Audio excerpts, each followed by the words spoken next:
وإلى ملف آخر، إلى علي عواجي لاعب الوحدة الذي أصبح ميدان صراع جديد بين قطبي جدة. الأهلي طلب خدماته والاتحاد أرسل خطابا رسميا، ووحداويون في إدارة مرسي يريدون أن يذهب اللاعب للاتحاد، آخرون في الإدارة نفسها يريدونه أن يكون أهلاويا.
ومن جدة يلتحق بنا السيد هشام مرسي رئيس نادي الوحدة السعودي. سيد مرسي، أهلا بك معنا. الوحدويون يقولون أنك تريد أن تذهب بعلي عواجي للأهلي ولا تريده أن يذهب للاتحاد. ليش؟ أولا مساء الخير أخويا بتال لك والأستاذ المشاهدين. أهلا وسهلا. طبعا بالنسبة للموضوع علي عواجي، يعني احنا لو نبغى نتكلم الموضوع للأسف اللي داير في الوسط الإعلامي كله غير صحيح. وبعدين حتى لما تيجي تقول أنت أنه أعضاء مجلس يبغوا يروحوا الأهلي ولا يروح الاتحاد، برضه للأسف يعني المعلومة ما هي مضبوطة. طب عطنا معلومات مضبوطة. احنا طبعا شوف، خلينا أعطيك أنا من على قولها المكة الزبدة من الآخر. عطنا الزبدة. احنا طبعا الكابتن علي عواجي جاله في الفترة الشتوية عرض من عضو شرف من النادي الأهلي وليس من إدارة النادي الأهلي. عرض علينا طلب رغبة إعارة أو انتقال اللاعب علي عواجي، وطلبنا اجتماع مجلس إدارة وعرضت الأمر على المجلس ورفض المجلس في ساعتها وانتهى الموضوع في حينه. ما هو في أكثر من هذا الكلام حتى هذا اللحظة. أما بالنسبة للاتحاد طبعا ما في أي تفاوض مع الاتحاد ولا أي كلام، إلا قبل 6 أيام جانا خطاب عن طريق الفاكس من نادي الاتحاد يطلب علي عواجي. وطبعا احنا ما ردينا على طبعا هذا عفوا هذا الخطاب سيد هشام، هذا الخطاب قبل مباراة الاتحاد والنصر صحيح؟ اللي نصف النهائي. ايوه قبل الخطاب، قبله بيوم اعتقد او يومين شيء زي كذا. ايوه. واحنا ما ردينا عليهم لانه شوف احنا عندنا الان في فتره احنا عندنا مباراتين مهمه وحاجه مهمه، زائد انه الكابتن علي عواجي انا شخصيا لي شهرين معاه في مفاوضات لترتيب عقده الجديد وترتيب وحيكون في اجتماع قريب ان شاء الله مع اعضاء الشرف لمناقشه موضوع علي عواجي وتثبيته في الوحده باذن الله بعد ما ناخذ القرار مع اعضاء مجلس الشرف ومجلس الاداره. طيب هو عقده ينتهي متى؟ وبعدين يعني هم حتى اللي بيتكلموا على موضوع علي عواجي انه حتى في الاعلام ولا اللي بيقول انه الاهلي والهلال والاتحاد، هذا كلام كله غير صحيح بالبتة. لم يصلنا اي عرض رسمي من اي نادي سوى نادي الاتحاد زي ما انا قلت لك قبل كده. اللاعب عقده لسه باقي معانا 2 ان شاء الله، وباذن الله حيكمل معانا اكثر واكثر ان شاء الله باذن الله. طيب ما ناقشتوا السيد مرسي، ما ناقشتوا العرض الاتحادي؟ يعني عرض كبير 14 مليون في ظل ما تعانيه الأندية من ديون، هو عرض كبير جدا في ظل الظروف المالية الحالية في الأندية السعودية. ما تم مناقشته إطلاقا، يعني رقم يغير في ميزانية الوحدة للموسم المقبل.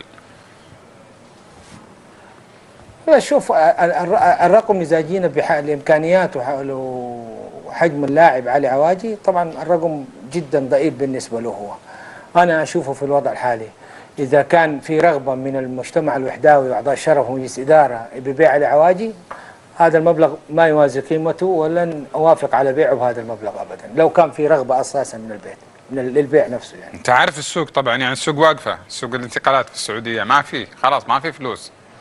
الأندية الكبيرة قاعدة تاخذ قروض.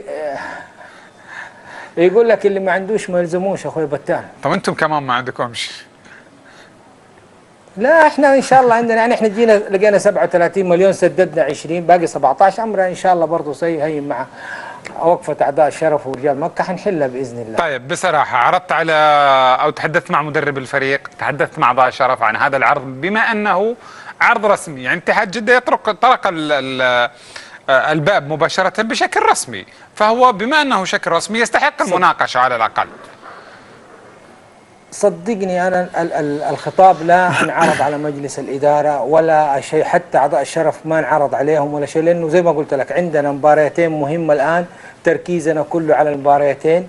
وحتى اللعيبة نفسهم مركزين على المباريتين. بعد المباريتين زي ما قلت قبل كده حيكون في اجتماع مع أعضاء الشرف لمناقشة وضع عقد علي عواجي زائدا احتياجات الفريق للموسم القادم ومتطلباته.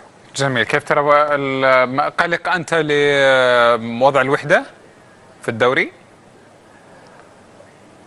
لا إن شاء الله بإذن الله ما حنقلق بإذن الله، لأنه إحنا طبعا لو تبغى ترجع للموسم كله الوحدة المفروض تكون في موقع أحسن من كده بالمستويات اللي قدمتها والنتائج، لكن الله ما أراد. لكن إن شاء الله بإذن الله إحنا باقين، بس نتمنى بعد توفيق الله إنه جماهيرنا تدعمنا في المباراتين القادمة لتحقيق المراد والخطة. الموضوع إنه إحنا السنة بس نبقى حتى اللعيبة ياخذوا الخبرة المطلوبة في دوري جميل، ونستعد للموسم القادم بالهدف الجديد للموسم القادم. وش استراتيجيات إدارتك بعد أو الآن وبعد البقاء؟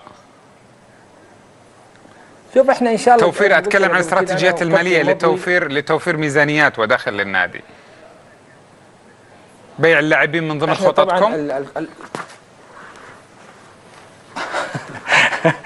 شوف احنا لو نبغى نبيع اللعيبه كان بعنا من اول ما جينا في وقت الزنقه 37. لا يمكن الان بعد ما ربنا حلينا مشاكل كثير والفريق ثبت وحيكون في دعايات وحيكون في مداخيل اخرى. البيع هذا يعني قلت لك انا مستبعد الا في حالات بعد اتفاقنا مع اعضاء مجلس الشرف ايش اللي حيتم وايش الاحتياج للفريق، لانه مصلحه الوحده اهم من اي حاجه ثانيه. طيب كيف سيتم توفير رجال الاعباء الماليه؟ بما انك مستبعد البيع وبما اننا تحدثنا عن اقول كيف سيتم توفير الامور الماليه للنادي بما انه انت الان استبعدت بيع عقود لاعبين، وبما انه عندك عقد الان او عرض ب 14 مليون وانت رافضه، وبما انه اعضاء الشرف ما يدفعون، ما عندك احد قاعد يدفع في الفتره الماضيه بشكل كويس، وما عندك رعاة، ايش حتسوي؟ يعني احنا مقفله يا رجل. احنا عشنا السنه الماضيه يا كابتن استاذ بطال، عشنا السنه الماضيه سنه صعبه، والحمد لله قدرنا بفضل الله ان احنا نتجاوزها باشياء كثير وحققنا انجازات كثير للفريق في العز الصعب هذا.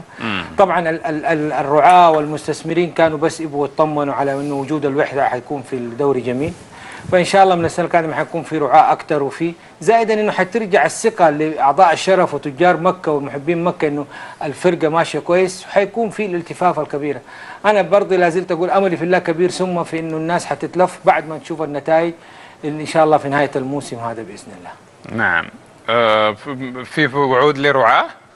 يعني الوحده في منطقه نعم. في منطقه يعني اقتصادها عالي، مكه المكرمه كلها رجال اعمال ما شاء الله عليكم، بالمتر تبيعونا ب100,000. يعني ادفعوا شويه، كلنا مليارديرات يا حبيبي، ادفعوا شويه للنادي يعني. يعني لو انه بس 4-5 اشخاص من وجهاء مكه وقفوا مع نادي الوحده، ثق تماما انه احنا السنه القادمه حنكون في وضع اقوى ومنافسين اقوى في دوري جميل. طيب يعني ما انا قاعد اسالك من اليوم وانت تدور انا وياك ندور في نفس الحلقه، يعني ما في اي بوادر لانتشال الوحده من الوضع المالي غير بيع العقود؟ اذا لا اعضاء شرف يدفعون، اللي ما في رعاة ما في شيء. لا لا لا لا لا, لا. انا ما بالو ولا انا بوضح لك الان، احنا في مع اعضاء الشرف لنا 3 شهور الان في عمل استثمارات للوحده واستثمارات كبيره مع تجار من مكه وجده، وحيكون يعني الاعلان عنه ان شاء الله في خلال شهر اعتقد شعبان او رمضان. ممتاز. زائدا زي ما انا قلت لك قبل كده انه احنا في مفاوضات مع رعاة من داخل وخارج المملكه.